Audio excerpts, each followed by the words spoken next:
All right. So this is going to be a review of an older book. This book came out, I believe, in 2017, maybe 2016, but I'm pretty sure 2017. This is the collection of the first year or 12 issue run, uh, penciled by Jim Lee of the Justice League DC 52 series. I don't think there's a whole lot of bonus material in here, if there is, but that's not really the reason why you'd be buying this. For myself, this volume is kind of a like a master class if you want to have any like kind of understanding of uh, Jim Lee and dynamic anatomy. Essentially, that's kind of my go-to for this. Is if I need a little bit of inspiration for a pose, maybe you haven't pulled it off or whatnot. There's a lot of stuff in here that I feel like he was illustrating things in here for the first time, like certain angles of faces and body and different parts, like how to draw like characters from the back at different angles and things like that. The things that he doesn't normally explore prior to this run of book. So yeah, thick book, 12 issues, and most comics are like 20 to 24 pages, so it's a ton of pages, and it's all in the pencil raw form. There might be some other pages that are fully inked if maybe they didn't retain an actual scan of the line art before it was inked, and I know that there are other editions of the unwrapped hardcover books which don't, they didn't have every page. So what they opt to do is for that filler page, they will use a stat or a high res scan of the finished inks, and it's not very common, but it does happen. So yeah, all these artists do have lives and forget stuff as well. Um, yeah, so I'm not invested in the story of this. I buy these simply because I want to see the underdrawing, the line art of these artists, and all that. And yeah, so you can see like Jim has a very uh, tight style. I think most inkers would have no issues with the legibility of his line art and all that. This was always a very cool double page splash. So yeah, and then here it is again. This stuff is post like Hush era All Star Batman and all that. So he's already mastered these kind of back shot um, profile views of characters like Batman, um, which he was doing these all the time, in that run of books. So that's always cool to see this. I kind of feel like this run of book, I'm seeing a lot more of the Neil Adams era DC work versus just Wildstorm House style, which the All Star Batman was like straight up. It felt just like a Wildstorm book to me. Yeah, but you can definitely see areas in here that would require some TLC from the inker, and obviously, you know, uh, Scott Williams is the main reason, in my opinion, why uh, Jim Lee's artwork pops so much.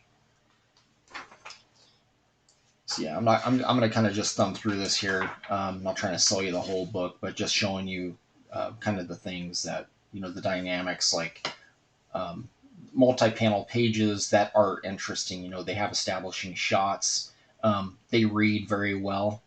Everything reads exactly, you know, um, you know, upper left, bottom right, um, with American comics. Read left to right. So yeah, like even these filler pages, like they're interesting. Like it's something you wouldn't mind having on the wall. Like this would typically be a boring page for a penciler to draw. But it looks cool, and it's funny too because this entire scene with the touchdown and that, You saw that in the the Snyder cut, so he definitely took from it. You see even the scene where the parent is not there, right? So this obviously inspired a little bit of the Snyderverse stuff. So I'm not sure exactly how much. I don't do a deep dive into that. I'm more concerned about the artwork, but it's funny to visually see the stuff that preceded all that. So yeah, these were fun. Yeah, and so since it was DC 52, they were trying to uh, revamp the entire line of characters, make them. I'm not really sure. Like it was like they're just trying to reintroduce them uh, in a new scope, but also I felt like they kind of uh, uh, they brought the age of them back. Like the comics, they have been aged. Maybe 30s, 40s. I feel like this Superman here looks like he looks 25 years old. That doesn't look like 40-year-old Clark Kent. Oh, I guess you didn't. You're not supposed to know that. You're not supposed to know Clark Kent Superman. Yeah, and I could do without all these balloons, like all this text and stuff. I understand why they do it because these books they're also trying to market it as well to non-artist, actual readers, right? So I get it. It to me it's unnecessary. I could have done without all of this, and they do it in all the unwraps. But um, what are you gonna do? I mean, 90% of the page is visible in the line art form. So yeah, so this is it's all super interesting work. But yeah, you get to see these shots that they really take a lot from like almost like a Frank Miller shot with the forced lighting, um, the heavy spotted black areas for shading and stuff, which just work, and especially with the color, it really sets him back and brings like right here, like Green Lantern brings him forward in this panel. So yeah, Jim knows he knows what he's doing. He knows what he's doing. Um, yeah, and it's just really interesting. Like to be quite honest, I did not care about Justice League until Jim Lee's run on it. It was exciting to see it. A very nicely drawn, run of this book. Um, for the artwork that when I buy comics, it's generally 9 times out of 10 it's for the artwork. So yeah, so all this stuff was pretty cool. Again, a filler page, and it's illustrated so nicely that it's belongs on a wall somewhere. Yeah. So let's see here. Yeah, I'm gonna kind of skim through. These are pretty interesting. I think I've looked at this book several times. Yeah, here's some stuff here where it looks like it was halfway inked, and then they got the scan because there's obviously still pencil work going on in here. Um, it appears to me to be Scott Williams inks because of how tight the line and the grouping of the lines here. Um, when Jim inks himself, he has more of a penciler approach, so it is loose the way that he pencils, and I'm not really a huge fan. The only time that I think Jim inks himself that I really liked it was 27, 28 years ago with the Deathblow stuff. Here's an example right here. Like this is Jim inking small figure. I believe it's Lee's inking small figures and yeah, like the mouth and stuff. And the reason I say is because the detailing here, there's no feathering involved. It's a lot of just deadlines, and he likes to deadline stuff, with the Pigmas, and also in the rocks here. This almost looks like a Pentel brush pen used almost in a Sharpie style, just a deadline to kind of hit an area. Um, so that is why I think you bring in the finesse of Williams in it, and it brings the work to life. It gives it a different life. Um, Scott's the MVP in most cases, in my opinion. Um, for selling the page.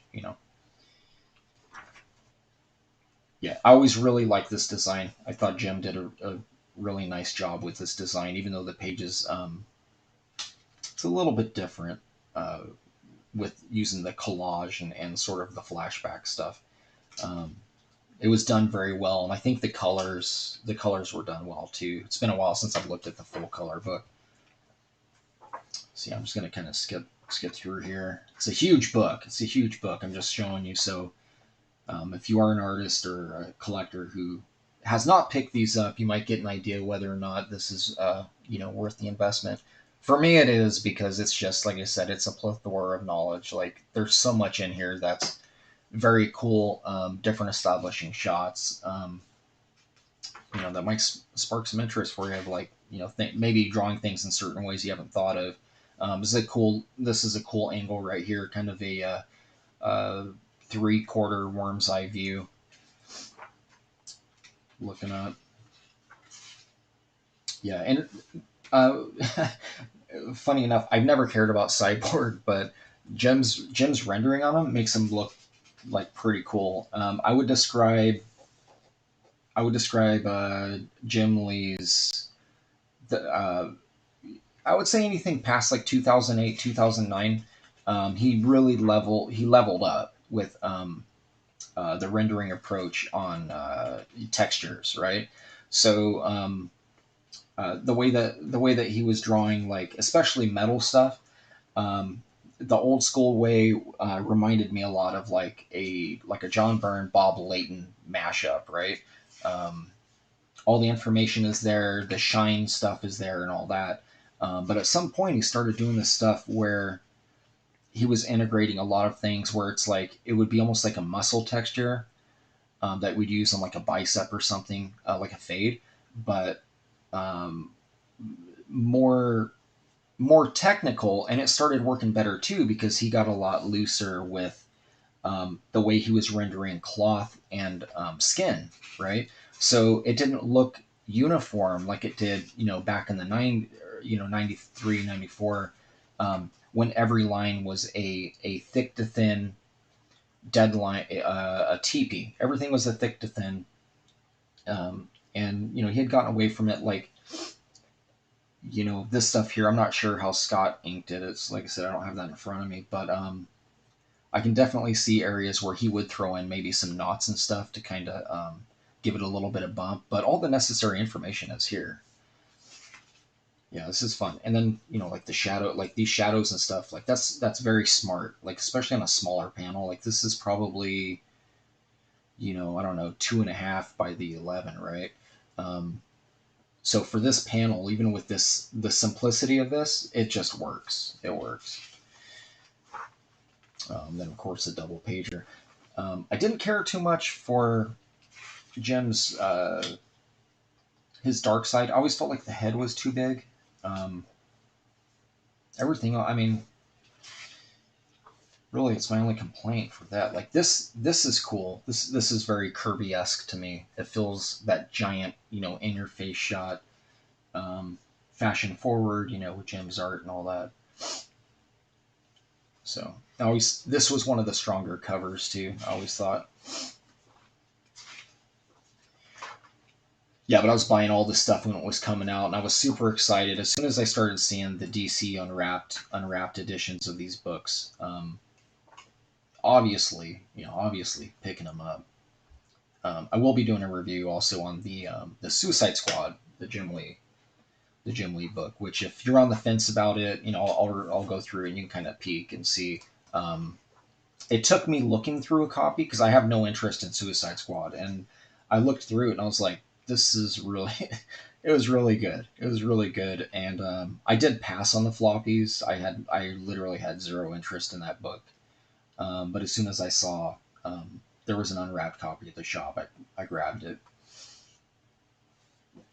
It just took me thumbing through it to see the quality of it. It was, sometimes the characters might be a turn off and you just decide to pass. But yeah, and I really like this page a lot. I like this. I like this whole thing. I've done this a few times in my Ragetality book with the playing off, and it's really because you want the text sometimes you want to stack text so it reads fast.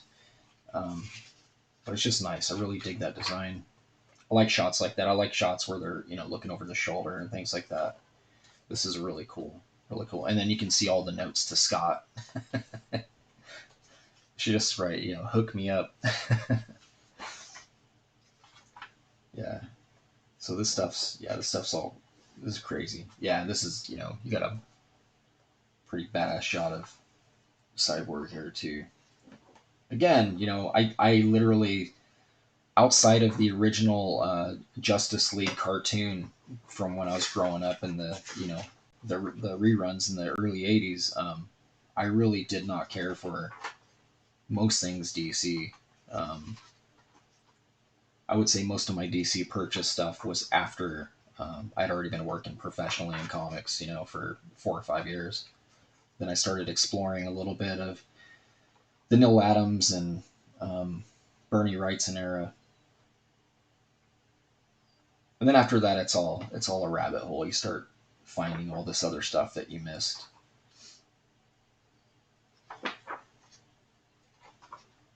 Yeah, so all this stuff. This is so strong, such a strong layout. Yeah, and then so yeah, that's the end. That's the end of that. There.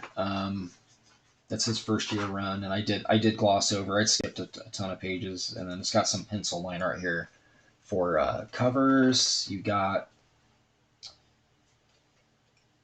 hmm, interesting. I'm not sure. Oh, I guess it's still going. Okay, so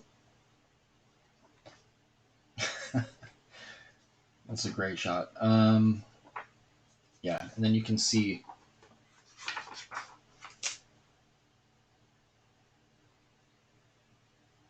he gets really, really sketchy in these pages. I'm wondering if it was maybe a deadline thing.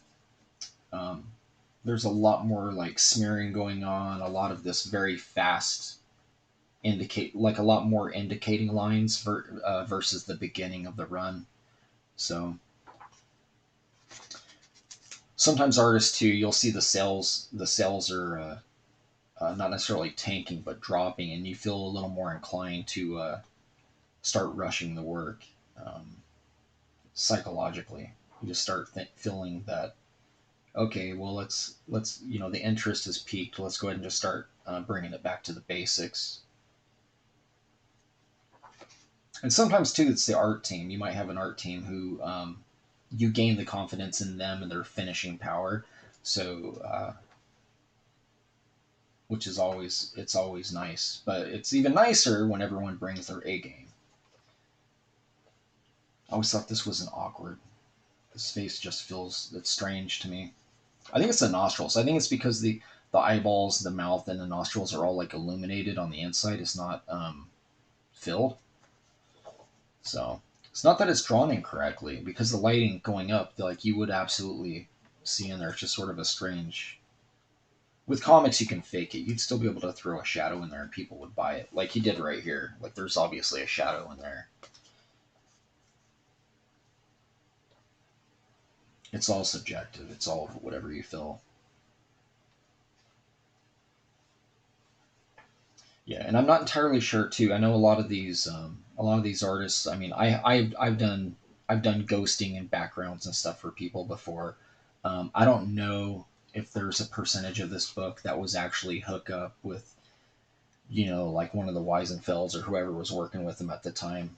A lot of times artists will hire background pencilers and stuff. So not entirely sure. This is kind of odd right here. It's like unfinished. So I don't remember what was happening in here. With the computer age, I mean, a lot of times too, you're like, hey, I want to stat from something from this page behind him here, um, and use it to your advantage. And again, I'm not sure. This might actually just be a flat gradient or some effect or something behind him, but we all do it. All right, yeah. So there you go, and there's the prelude to the popular cover of Superman and Wonder Woman making out. Um, yeah, this was a promo I think this was a promo first. It was a poster going around when they were first launching the DC 52 stuff. Then it's got some pencils for other covers. Yeah, this one's the Arrow. I like this one a lot. I really dig this. He didn't go too crazy on the faces. A little more open. Although they look a little more youthful, I do like the less rendered look because everything else is just it's riddled with lines. Yeah, there's that one cover. There was another cover too, though. I think I got two different covers of this thing. Um, yeah, this is super tight. Like this piece, not so much. This piece is crazy tight. Like they could have gotten away with just going straight to color on this one here, or even hiring a digital painter. Like it's just all the information is there. So I'm gonna have to revisit the floppy and see. But I think like this right here is like indicated like a fade, right? But I'm not sure what Scott, what he did there. And a lot of times too, what's cool about these unwrapped is that you will see. Intro's kind of weak. I think the Suicide Squad has actually like unpublished pages, which was nice.